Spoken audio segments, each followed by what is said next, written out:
গবেষণা দেখা গিয়েছে ব্রয়লার মুরগির মধ্যে অনেক প্রকার জীবাণু রয়েছে, যা কিনা মানব দেহের জন্য অনেক ক্ষতিকর।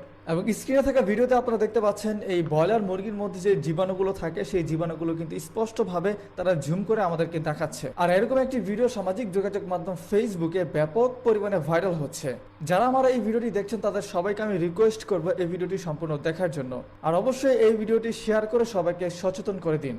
তো চলুন সেই ভিডিওটি আমরা এক নজর দেখে আসবো, তারপরে আমরা এই বিষয়ে বিস্তারিত কথা বলবো। তো চলুন সেই ভিডিওটি আগে এক নজর দেখে আসি। ব্রয়লার মুরগি কিনতে যখন ক্রেতাদের হিমশিম অবস্থা, তখন খুলনায় সেই মুরগি নিয়ে গবেষণা দিয়েছে ভয়ঙ্কর তথ্য।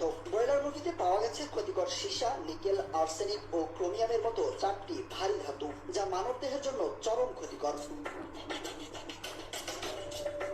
খুলনা বিশ্ববিদ্যালয়ের পরিবেশ বিজ্ঞান ডিসিপ্লিনের অনার্স শেষ বর্ষের শিক্ষার্থী তাশরিফ আহমেদ শিক্ষকদের তত্ত্বাবধানে গবেষণা করেছেন। ওই গবেষণায় বেরিয়ে এসেছে ব্রয়লার মুরগির এসব ভয়ঙ্কর তথ্য।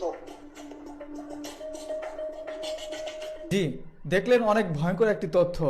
এবং যারা কিনা সব সময় এই ব্রয়লার মুরগি খেয়ে থাকেন তারা অবশ্যই বুঝতে পেরেছেন যে আপনারা এই ব্রয়লার মুরগি নামে কি খাচ্ছিলেন এতদিন। এবং ব্রয়লার মুরগি যে আসলে মানবদেহের জন্য অনেকটা ক্ষতিকর সেটা কিন্তু আপনারা এর আগেও অনেকগুলো নিউজ আপনারা দেখেছিলেন। যতটুকু সম্ভব চেষ্টা করবেন এই ব্রয়লার মুরগি থেকে আপনারা দূরে থাকার জন্য। আজকে এই পর্যন্তই, সবাই ভালো থাকবেন। আসসালামু আলাইকুম। ব্রয়লার মুরগি নামে কি খাচ্ছি আমরা? গবেষণা দেখা গিয়েছে ব্রয়লার মুরগির মধ্যে অনেক প্রকার জীবাণু রয়েছে।